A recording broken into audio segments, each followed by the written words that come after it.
I'm not a lawyer, but She liked to argue, so I sent it to law school. just kidding. I'm not going to law school. Okay, so the alleged mastermind behind the death of young Dolph was acquitted today on all charges.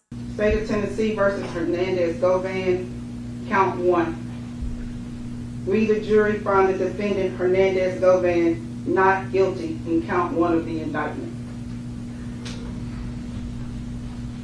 State of Tennessee versus Hernandez Govan, count 2.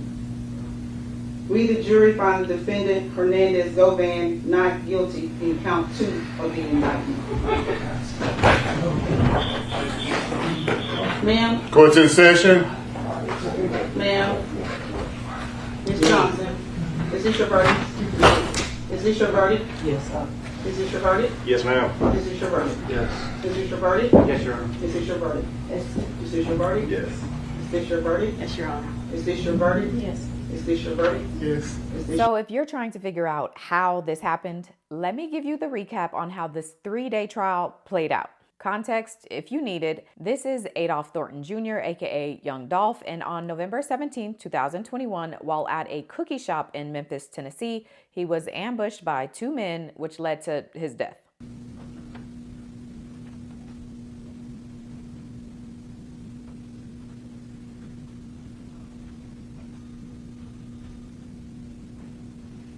So after his death, police learned that his record label, named PRE, had a bit of a rivalry with another record label in the city called CMG, which is headed by Yo Gotti.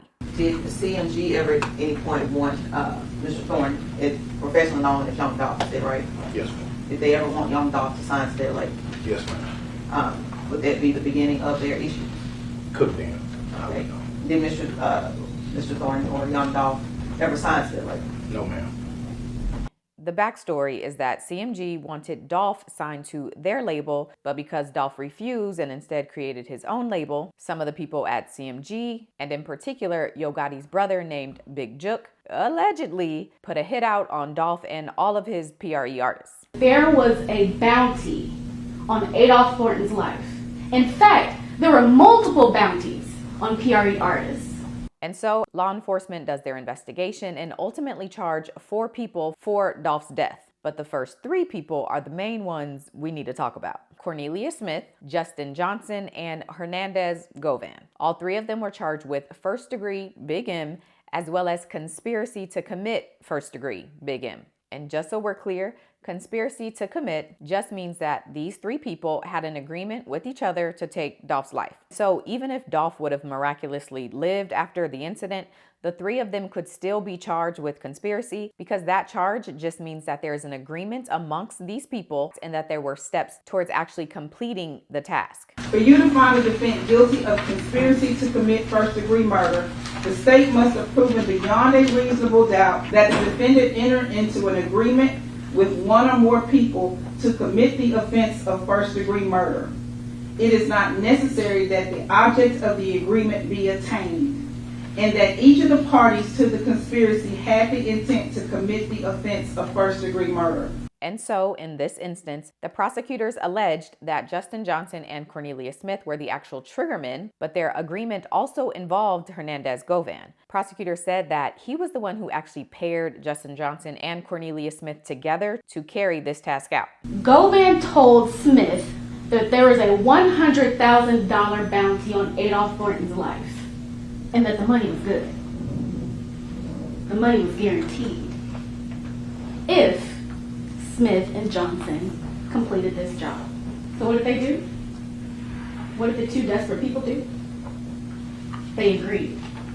And Govan asked for a $10,000 cut from each of them. And one thing that is important to note is that Smith and Johnson didn't even really know each other. Govan was the link between them. So that was the prosecution's claim. Now here's where things start to get tricky. Cornelia Smith, who again was a triggerman, flipped and became a state's witness, meaning he agreed to testify against Justin Johnson and Hernandez Govan in hopes that he would get a lighter sentence. So when Justin Johnson had his trial last year, Cornelia Smith was the star witness, and he took the stand and told the jurors exactly how this all went down. And Justin Johnson was ultimately found guilty and sentenced to life in prison plus 35 years. And so fast forward to this week, it was now time for Hernandez Govan's trial. And in case you're wondering, Hernandez Govan's defense to all of this was, number one, he says the entire case against him was built on the word of Cornelius Smith, who was really just out here trying to help himself. This entire case is going to come down to the guy with the machine gun that shot off Adolph Thornton. The whole case is going to come down to him and then possibly his girlfriend backing up his story. Remember, Cornelius Smith has made at least 5 different statements to law enforcement over the course of a year where everything changes. So you should ask yourself the question when the judge instructed you, does somebody have a reason to lie?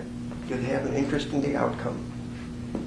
You are caught red-handed on video, and you're about to see it in a second, taking an AK-47 and lighting it up at a cookie store in broad daylight. He's facing a mandatory life sentence, as I'm going to question him about. And I ask each and every one of you, what would you do if you were facing a mandatory life sentence to get out of it? Number two, his attorney argued that phone records show neither Justin Johnson nor Cornelius Smith were in contact with Govan for weeks leading up to this incident. And so if there was this big master plan, how come they weren't even in communication with each other leading up to it? And the interesting thing is, even though nobody communicated with Govan for weeks prior to this, they didn't talk to him that morning. He didn't help him get the car. He didn't help him escape. He didn't tell him what to do. He didn't tell him where to go. He didn't do anything. It was a spontaneous issue between 2 young men that morning. They left the car across the street from Govan's house on the middle of the street, in front of the street. So if there's some master plan, that may be one of the dumbest plans you could possibly have if you're going to kill the most important person, the most famous person in Memphis. Again, there were no phone contacts for weeks prior to the shooting, especially in the morning. Govan wouldn't know. And then the final point the attorney raises is that even though prosecutors themselves say that this hit ultimately came from Anthony Big Jook Mims, they never charged him. And even though he is now deceased, the attorney says when he was alive, prosecutors didn't even question him. And just because he's a nobody and doesn't have money like Dottie or Jook, his brother, who were never even questioned or charged, he's the fall guy in all this stuff. He needs to be fought for. He is your peer. We need to do this, right? Mr. Govan, stand up. Hold your head up high. Mr. Govan matters. You can't do this to people just for political gain because you got to solve a crime because somebody famous died. It's just wrong. Nobody deserves to die. But you don't compound the problem by blaming innocent people for it. And even if you don't want to believe he's innocent, you want to believe Cornelius, they sure as heck didn't prove the case beyond reasonable doubt. All right, so now let's get into the testimony. So the first witness of the trial was Dolph's sister, and she basically just identified the person in this picture as her brother. The second witness was Dolph's bodyguard, and he talked about the history between PRE and CMG. And then the third witness was Cornelius Smith. Smith started off by explaining that he first met Hernandez Govan through a friend of his named Bobby. At the time, Bobby was buying pills from Hernandez Govan and then selling them to Cornelius, but eventually Bobby introduced Cornelius to Govan so Govan could buy the pills himself. I met him through an individual named Bobby, buy pills at the time. Like, I guess after a couple runs of going to buy pills on my own from him, you know, he started asking me, I want to make some money. Yeah, because sometimes I go to him and can I get a couple pills on credit, so, you know, that was when you want to make some money? I'm like, yeah. One night leaving getting some pills, he mentioned the prices on, you know, who had 50 on his head. You know, Dolph had 100 on his head. Somebody had 5 on their head, 10 on their head. He mentioned the prices too. So it was almost like a catalog. This person cost this much. This person cost this much. Who had money on their head, who had the most money on their head, and who had the most? Dolph had the most money on his head. And he had 100,000 on his head. And when you say his head, I mean, if you kill Young Dolph, you get $100,000. So one day after Govan had already told Cornelius about the hits, Govan allegedly called Cornelius and said that one of Dolph's artists was at home and now could be a good time for him to try and carry out the hit. At the time, Govan had also called Bobby, Justin Johnson, and a fourth man and told them all the same thing. When they found out that Wu was at the house or whatever, me and Bobby would call, and he called Justin up too. Quick with all of them together. Okay, you didn't know Justin before this day? No, ma'am. Never seen him? Never seen him, never met him. I don't know nothing about it. We all met up at Quick House. And me and Bobby jumped in one vehicle, and Justin and another guy jumped in another vehicle. So as we approached the house, with me, Bobby, Justin, and another guy, I don't know the other guy's name. Bobby dropped me off, I get out walking on foot. Paper Rule coming out the house, and he had his gun in his hand at the time, and I was walking up the street. and me and him had a shootout or whatever, and the gun he provided me had jammed up, so, you know, I had to duck and buy him weed and got in the car and went back to his house. And Bob was like, he wasn't messing with this stuff because we messed it up or whatever, and we didn't have our masks on and all this, so. Since Bobby acting like he told me to get with Justin and them, you know, since Bobby had pulled out of it. So Govan told you to get with Justin? Yeah, Quee told me to get with Justin. Okay. So Bobby ends up pulling out because he realized they were dumb, because why would you go without a mask on? And Govan allegedly tells Cornelius that he should just team up with Justin to try and get some of the other artists. Are you following? So this is all a part of the conspiracy or the agreement that the prosecutors are alleging. So fast forward to November. Young Dolph and his artists are in town doing a turkey drive, and Cornelius says that Govan calls him again to say now could be a good time to do these hits. Govan quit. I mean, he was telling us that, you know, they had turkey drive. Each artist had a different day when they were doing turkey drive or whatever, and you know, that's our opportunity. We can make something shake in. We had went because they had a turkey drive in South Memphis somewhere. And me and him was out, we was riding, trying to get one of the artists that day that was doing the drive down there. And as we was out there, I got out on foot, and there was a lot of folks out there standing with guns with her. Justin was in the car. And he called me and told me that he had got a call that Young Dolph was at a gas station up the street from where we was at. So I ran back to the truck, and I jumped back in the truck. When we got to the gas station, Dolph was gone. So we rode around for a minute, then he dropped me back off at the house. And I laid down that night. We're gonna get somebody. We're gonna strike. Tomorrow is our day. We're gonna strike somebody. We're gonna get lucky tomorrow. At any point did you all have this conversation with Mr. Govan? Yeah, we were telling him like we really getting close. We getting fed up with playing. We finna get somebody basically. And he was like, y'all do y'all thing. Y'all get our people. The next day was November 17th, 2021. It was Cornelius Smith's daughter's birthday, and also the day that he and Justin Johnson took the life of young Dolph. It was actually my daughter's birthday. I woke up, I had a missed call from Justin Johnson. So I don't know if I called him back or he called me back, but somehow he got on the phone. We was on the phone, and he was telling me that he was finna pull up on me. I ain't asked no questions. I ain't gonna lie, I ain't asked no questions. I just jumped on in there because I knew we was on a mission. Once he picked me up, we went back to right in front of Govan, and then the Govan house. Once Justin grabbed something out of that white SUV, we proceeded on heading towards Westwood area. And as we got to Lamar Airways at the light, young Dolph come driving by. They come driving across the light. And we spotted the car. We were like, there they go. And we proceeded to trail them. We followed them. They pulled inside the cookie store. We made the block. And when we made the loop, I jumped out. I spotted Dolph inside the store at first. I jumped out. Just proceeded to shoot inside the restaurant.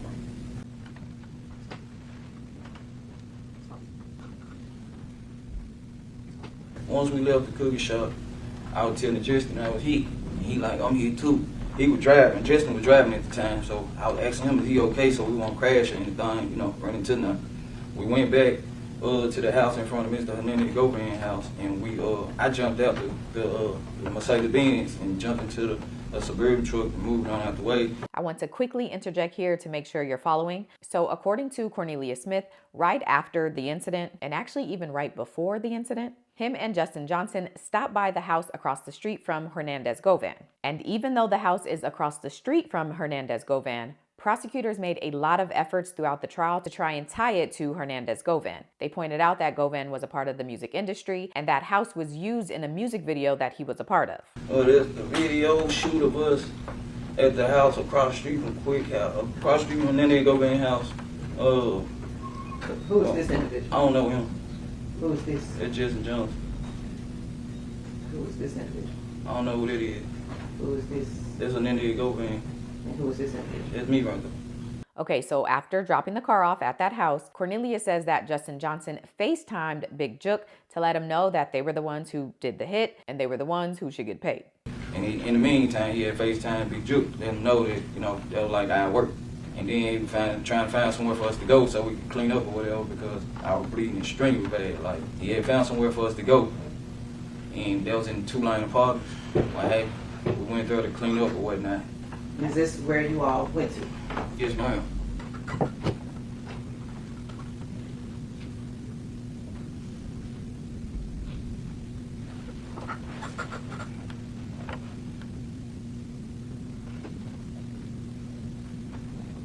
It's me and Justin getting out the truck. That was me on the driver's side, my shirt up because I've been shot and trying to hold it.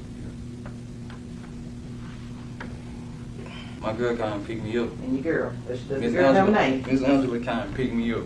Oh, that me and Justin walking out. He getting in the white SUV, and I'm walking to Miss Angela's truck. Get in. When you call your girl, Miss Angela? Nah. What did you call her? Oh, baby. Okay. Got in your baby truck.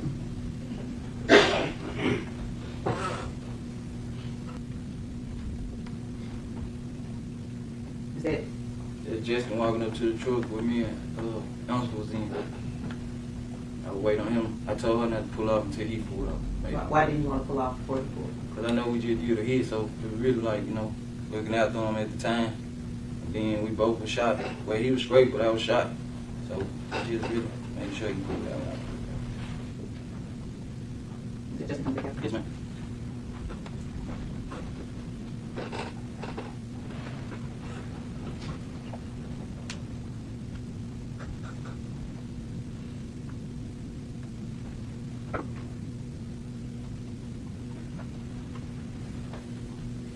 So we see the vehicle Justin leaving, sex ray? Yes, ma'am. That white vehicle, and this is me and Angela leaving right here. And it's Angela driving. Yes, ma'am. After leaving those apartments, Cornelius says that he connected with Govan a few times throughout that day. We had called Mr. Hernandez Govan because I had left my phone in the car too. So I was like, man, get my phone out the car. I like, get my phone. I left my phone in the car too. Get my phone out the car. He like, all right, meet me where I get my car wash it. I stopped, got me a cigarette. Then I had headed to pressure where to meet Mr. Govan. And me and him was having a one-on-one discussion. He was saying that he had heard that Dolph had shot one of us because I told him I was shot. He was like, I heard Dolph shot one of y'all and y'all blood on the scene. He was like, did y'all have y'all face masks on? Like, yeah, we had our face masks on and stuff like that. And I got my phone from me and Angela had squared up after that. And he called me back again, telling me to slow up before I leave from my dad's house because he wanted to meet me over there or whatever. He was finna pull back up and ask me a question. When he pulled up, he jumped out. Now the conversation, I really forgot what we were talking about right then, but it was concerned with what just happened or whatever. He gave me about $30, $40, then he left. Later on that night, I pulled back up at his house. He gave me some money to buy a car cover as well. To cover that car that was sitting across the street. He was like, first he kept saying we gotta bring the car up. But, he said, he gave me the money to go get the car cover. The same night, the same morning, the car got discovered. The night before that, he gave me the money because I went to AutoZone that morning and got the car cover. The night before the car was discovered? Yes. I had went and wiped it down or whatever. I went and wiped it down. I had called him and told him that I was going in the backyard to wipe the car down.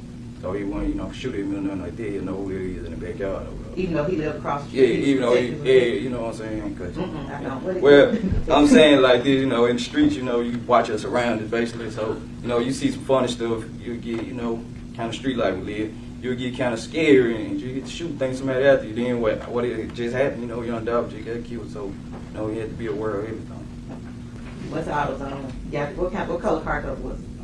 Now that part I can't tell you because it never made it out the box. It never made it out the box. Why didn't it make it out the box? Because they had discovered the car, and I was like, since they discovered the car, take this junk back and get the money back and just buy me some more pills. Going to get a refund for the car cover is wild. A few weeks after the incident, Cornelius randomly saw Govan while driving, and he says that the two of them stopped to talk. And that was the last time he interacted with Govan because he was arrested the next day. December the 8th, 2021, I was going to get me some pills, going one way, and he was coming up another way. And he looked through the mirror, his windshield, and blew the horn. And I pulled over, he pulled over, and he got out the car. He was like, thank God. He was telling me that he been getting shot at and stuff. And he asked me have I spoke to Mr. Justin Johnson because they had ran in Justin Johnson's house the night before or whatever. He showed me some things on his phone. And he was asking me, did I have a number he'd get in touch with me on? He told me I need to get rid of my phone. I need to get rid of that phone is all he was saying. And he was like, he was going to go to prepay that night and get my money. And he was going to call me. He asked me for a number. Did he ever call? Now the U.S. Marshal was on me the next day. I was in jail. All right, now on to cross. Govan's defense attorney first tries to highlight the lack of physical evidence to support the things that Cornelius claimed. As an example, he points out that if Cornelius really went to AutoZone to buy a car cover, there should be video surveillance or at least a receipt to support this. So if I was to call AutoZone to get surveillance, I could easily see the car coming and going. Yes, sir. All right, and if I went inside, I could easily be seen on the surveillance cameras because, they have it for shoplifting and all that. Angela would be front and center, right? I ain't gonna say front and center, but I told her to go get the cop cover. All right. And Go so, get a cop cover, universal cop cover. all right, and so if it's around 7 in the morning, she used cash to buy it. You get a receipt even if you use cash, right? Right.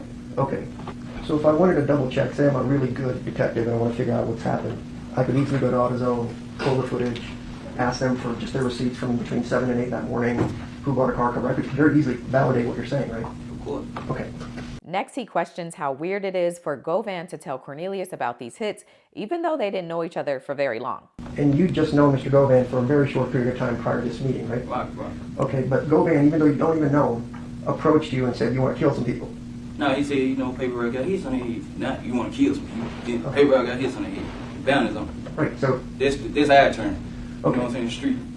He This our just- turn. I always seen. so is he doing a public service announcement saying, hey, there's a bounty on these people, or is he You don't telling do you to shit do like it? that. You don't do shit like that. You know what I'm saying? You first you gotta figure a person out. So that's basically what he was doing, figuring me out. He saw I was buying pills from him. So I probably need a little money because I get pills on credit or whatever from him. You know what I'm saying? And he saw me and Bobby tight, so he figured me out and was like, you want to make some money? Okay. And then the attorney begins to poke holes in Smith's credibility, and because of some previous statements, the attorney is able to bring up Smith's criminal history. I'm just asking, how many people have you shot that you can't remember going to clean a car with bleach and I just peroxide? told you, sir, I ain't shooting nobody but a guy in 2011. I shot Ed Wu and Young Dolph. I don't shoot people like that. I'm not that kind of guy. How many people have you shot, guy? All right. You remember pulling a gun on your child's mother when she had to get a restraining order against you? Yeah, I remember that. Okay, you didn't shoot at her, but you just pulled a gun on her, right? Yeah, that was it. That was it? Okay. With regards to Angela, you had domestic violence calls as well. As just a few months before all this happened, she called the police on Am you. I on trial, sir? Well, you should be, but you're not right now. So I'm asking Well, you. why you bring up my criminal history? Am I on- Mr. Smith, answer the question. Yeah, All right. And then did you also steal TVs and other things to Yes, go sir, I buy did. drugs Yes, after sir. you stole Angela's property? yes, sir, I did. And you've had domestic violence with her as well? Yes, sir, I did. But she's still dating you as of today after 4 years of being in Yes, prison? sir. People go through their ups and downs. Every relationship do. Okay. All right, so that's what happened on day one. Come back so I can tell you about the testimony of Cornelius's girlfriend and how an AutoZone receipt magically appeared on day two.